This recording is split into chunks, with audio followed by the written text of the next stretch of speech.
Hi there. Our projects this month have a lot of fun steps that are most easily followed through this video. So we're going to start out first with our paper flower bouquet. Here's a sample of what a paper flower could look like. For our bouquet, you're going to take out your vase. It's wrapped up in here. I shoved some tissue paper in there because, as you'll notice with the straws, they're not quite long enough to go all the way to the bottom, so the tissue paper kind of stops them like that. Then you've got a nice little paper bag. This is paper flowers on it, and it's full of a bunch of circles. You're going to want to separate the circles out, and so the large circles dominate, because these large circles are going to make your flowers. You'll take a large circle and you'll take your glue stick and you can play around, and you're going to layer the other circles on top of it. So maybe you want to put a purple medium-sized circle and then a yellow one like this. You might want to rearrange it and not put a medium size, put a small. And then some of them have like a super small on top of that, like that. You can do it all sorts of ways. Kind of like that, to be honest. I'm going to do it that way. All right, you'll use a glue stick. Glue them together. You're going to make two sides for every flower. So here's one. And here will be, I'll use this pink for my next one. Maybe I'll do the big yellow center.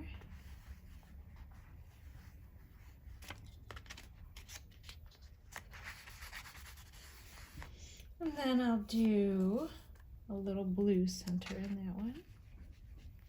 And you should have 10 of these big circles, so you'll have enough for 2 on each side. Then you'll take your black permanent marker and you can add some decorations to it. I included this fun doodle sheet, and you can use this for a couple things in our box of projects. But this just gives you some ideas of some fun ways to add decoration to your flower. Maybe you want to do this around it.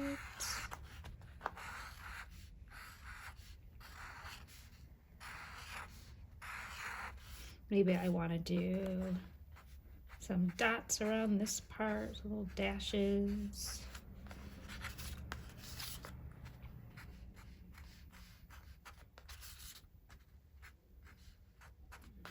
And then maybe in here, I want this to be just a nice swirl. All right, and then you can do the same thing and decorate this side. I won't spend your time doing that, but then you're gonna take one of your straws out, and this is gonna end up being the stem. You can either use your glue stick or your tacky glue, which is right here, and really glue the straw down, or grab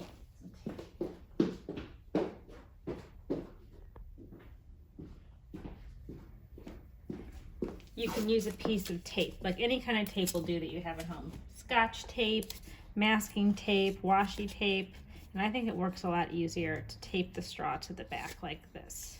So ask your parent or grandparent or babysitter, who's ever at your house, if they can grab you just some simple tape. You just tape it like this. And then you can put a bunch of glue on. And we didn't put a glue stick in your box this time because we're hoping you have it from last time. But if you don't have a glue stick, you can use a little bit of your tacky glue that we supplied as well. So either way, we've got you covered. Okay, so I put a bunch of glue there. I'll stick this on. And again, I would have decorated that if I wanted to spend more of your time. And then you just kind of squeeze it around like that. All right. So your flower sticks together. Ta-da. And then we have little pieces of green paper for our leaves. And you can use a pencil, the back of your paintbrush, and you stick it around the pencil like this and kind of wrap it around. And then I actually then kind of flattened mine. And you can use your tacky glue or your glue stick and attach it to your straw. Like this. And then you can choose if you want to put 1 or 2 on each stem, okay? I'm just going to put 1 on this one. When you glue them on, you want to glue them on closer to the top because you're going to have this part sticking in your jar. So you should have enough to make 5 flowers for a really pretty bouquet. And then if you want, you can use the yarn that we supplied on the outside of your box and retie it and make a nice little bow or a little tassel right here to hang off of your water bottle. All right, so I'm gonna just shove this stuff over to the side.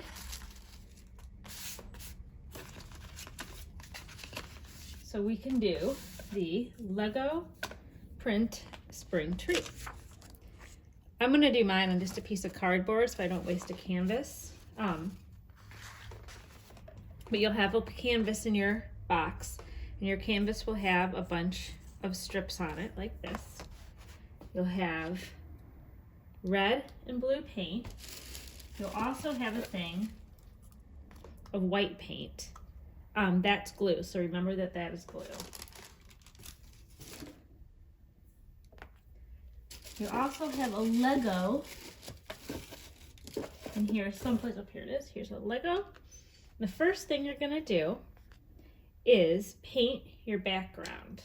Now to do your background, you want it to look like a spring sky. The best way to do that is to mix your blue and white together right on your canvas. So I'm gonna take some white here and spread it out, and then I'm gonna add some blue to it. And see how when you mix it together right on the canvas, it looks kind of like you've got clouds, like a wispy, cloudy sky. Okay, so I'm not gonna paint all of this for you. I'm gonna move over to show you how to do your tree. But isn't that pretty? Just super easy. A little bit of blue, a little bit of white. Okay, so then let's pretend that this canvas right here has a nice blue background to it.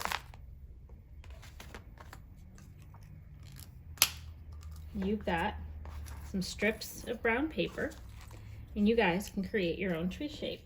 So you can cut them down, or you can even rip them, because sometimes the ripping's cool because it gives it kind of a textured edge. And use, and again, after you do this after your background is dry. And you can use either your glue stick or little dabs of tacky glue with your Q-tip and start creating a tree shape. And your tree can look any way you want it to.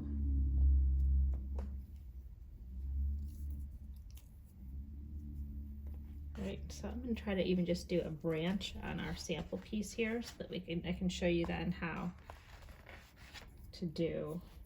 I'll just stick it right on this and see what happens. Yeah, cool. That'll just stick right down. Perfect. Okay, so let's just pretend that this branch belongs to a tree. And then I can show you how we do the Lego printing.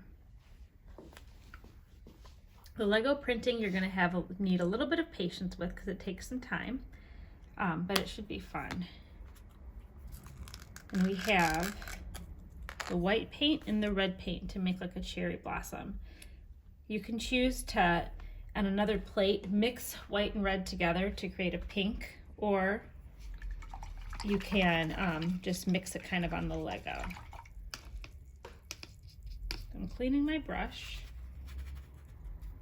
and I'm going to take red and white and I'm going to paint it right on here. And you want to paint a decent amount so that it makes a good little stamp, okay? Then you take it and you put it on your tree like this. All right, and then you can see if you can get a second stamp out of it, but that might be asking for too much. Then maybe you want to put more white on the next one for like a highlight.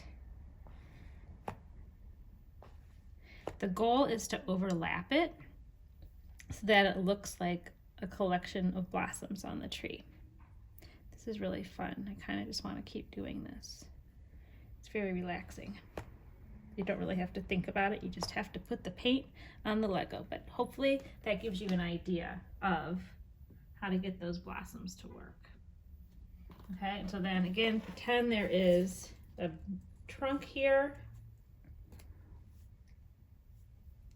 And you'll have a very pretty spring tree. So our next project is the bleeding tissue paper flowers. Here is an example of what the finished product looks like. What we're going to do for this one is, in your box, I have a piece of watercolor paper. And on the watercolor paper, I taped a border. Now, it may look pretty for some of you because it's the pretty tape, but this border is going to be peeled off, so don't get too attached. Then you've got a nice little envelope here, or baggie, that has some contact paper circles. These are going to be your flowers. This might be harder than you think to get the contact paper off, so again, you may need to ask an adult for help to get those off. So as soon as you get the paper off of there, I told you it's a little difficult, but it does happen. Oh, there we go. Okay. Then you can place your circles wherever you want your flowers to be. That, wherever you put your contact paper circle, color is not going to adhere to. All right, I'm not going to put all of them down because of time. So you get the point. Here is the bleeding tissue paper. This bleeding tissue paper really can stain. So make sure that you're doing this someplace where you've got like a placemat down or some covering.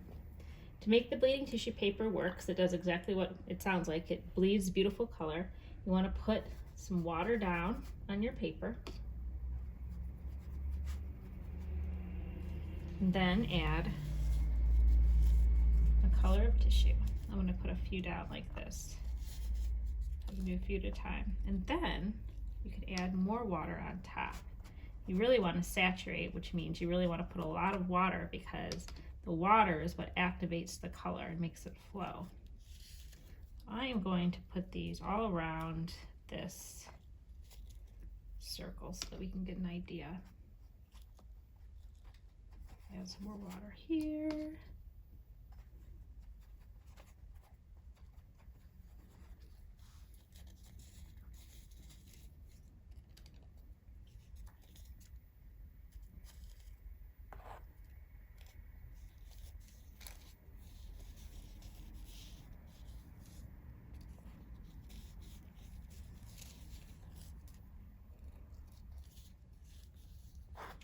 And you know what, I'm kind of overlapping mine. It's okay, you didn't have to overlap them all. You can leave some spaces in between because it'll fill in with the color when you add water to it. That way your bleeding tissue paper will go farther. Okay, I'll put another one over here.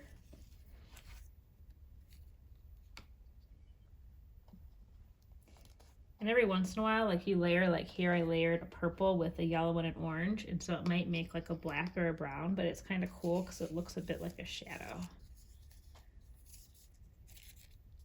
Okay, so here we go. And the biggest thing you want to make sure is that you have a good solid amount of color around the circle where your flowers are, so that when you peel off the contact paper, it really makes an impact. So anyway, here we go. Put lots and lots of water on there. In a perfect world, I will ask you guys to like set this to the side, and you want to fill this whole thing up with as much color as you can. And when it's all filled up, you can set it to the side and let it dry. Because if you take it off with your fingers right now, it's going to be really, really messy and your hands are going to stain. But because I love you all so much, I will take it off with my fingers so I can show you what happens. So I'm going to use this Kleenex to make it a little better, but it's still going to be a big mess. Oh well, I just have to pull it. Just going to have to pull it.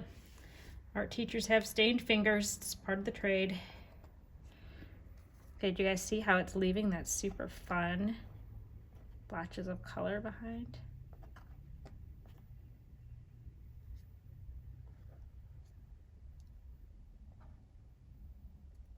I just love this stuff.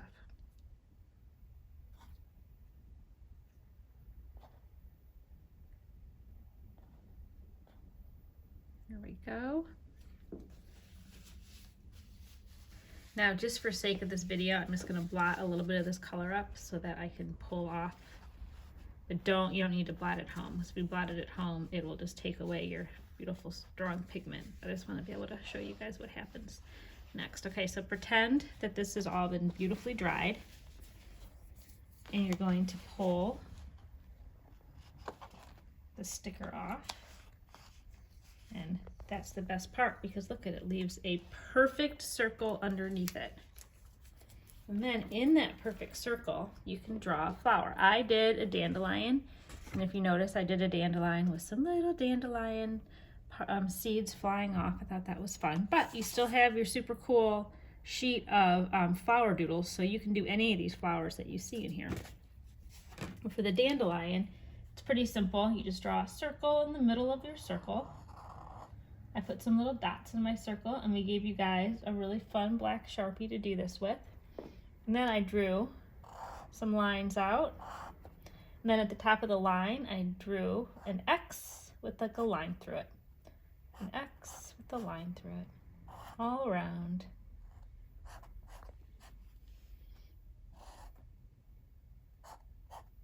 And then I left like a little space for where I wanted to make one that was like a flyaway.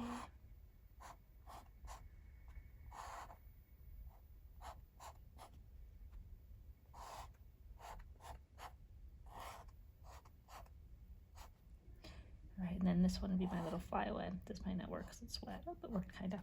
All right, and then you can also use your marker to create your stem. And if you wanted to, you could even get a little crazier and draw some leaves. Maybe you want to draw some bugs hanging out in the ground. And then when you're all done, you'll pull off this tape very carefully, and it'll leave a super fun border that makes your work look finished and professional. All right, after this project, we now have our magical garden snail. Magical garden snail looks like this guy right here. To make him, I'm going to use these two pieces. There's just a really loose spiral that's already drawn on here. I would take crayons or colored pencils and color the back of this to make it really fun, like I did on mine.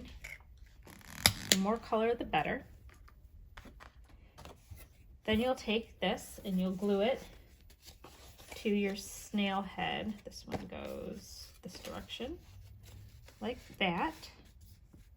And you can draw a little smile. In here we have an awesome bag of beads and some pretty cool snail eyes. So you'll take out your snail eyes.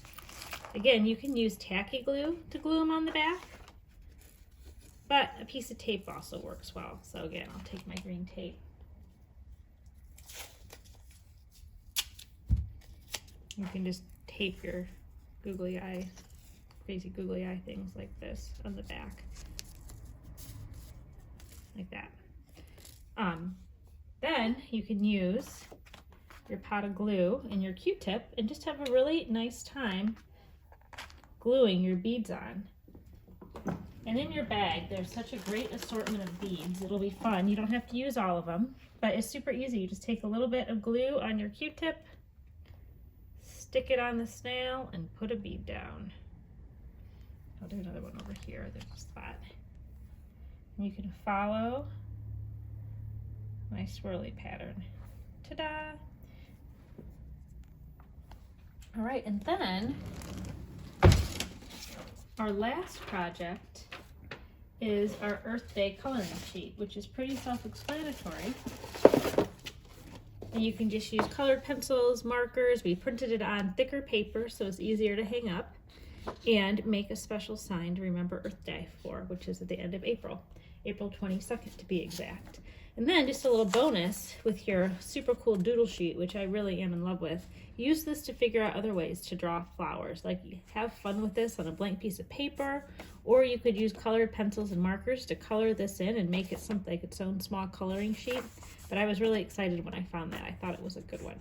All right, as always, let us know if you have any questions and have so much fun.